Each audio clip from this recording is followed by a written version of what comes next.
હાલો મિત્રો, કેમ છો? મજામાં ને? હું પણ છું મજામાં. તો બધાને હર હર મહાદેવ, જય શ્રી રામ, જય દ્વારકાધીશ. તો મિત્રો, આપણો આજે સાયકલ યાત્રાનો છે દિવસ ચોથો, અને આપણે જઈ રહ્યા છીએ જામનગર તરફ. હવે તો મિત્રો થોડો સપોર્ટ કરતા રહેજો.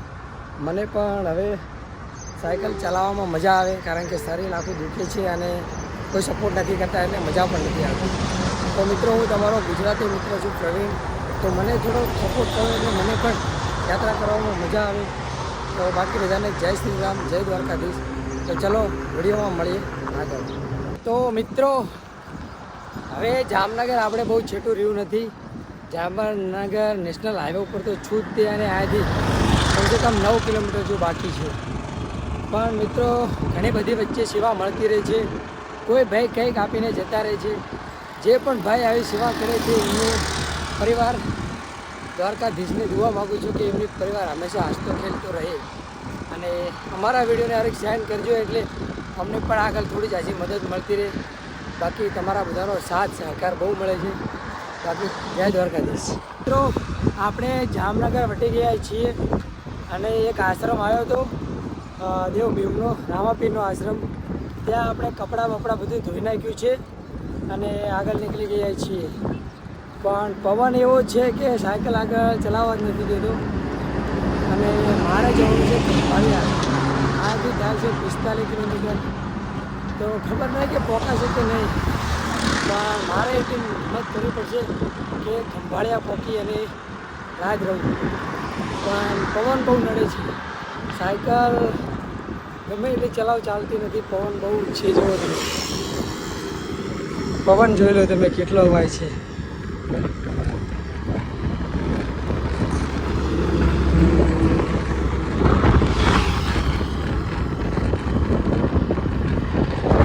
ઉતારવાનો આવે તોય છતાંય પેન્ડલ મારવા પડે છે. એવું નહીં કે માથે માથે સાયકલ જશે. ના, સાયકલ ચલાવવી બહુ મુશ્કેલી પડે છે.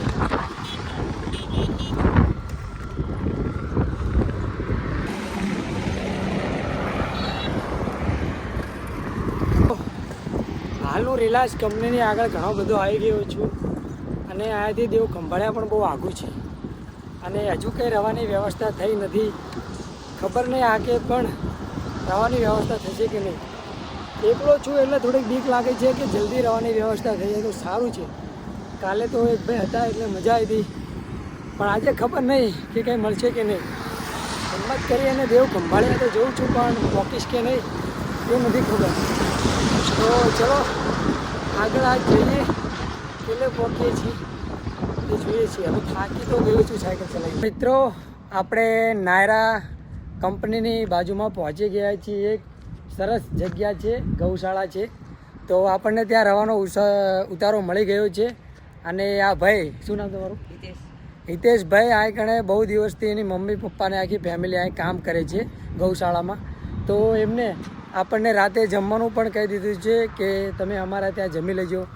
તો આજે ઘણી બધી પરિસ્થિતિ ખરાબ હતી. આપણે બહુ સાયકલ ચલાવી, પણ દ્વારકાધીશની આખરી કૃપા થઈ અને આપણને રહેવાની પણ જગ્યા સરસ મળી ગઈ, અને રાતનું ભોજન પણ મળી ગયું. તો દ્વારકાધીશની એટલી આશા કે અને એમના પરિવારને બહુ ખુશ રાખે એવી હું દ્વારકાધીશને વિનંતી કરું છું. અને આવું આગળ આપણે અવારનવાર થતું રહ્યું છે.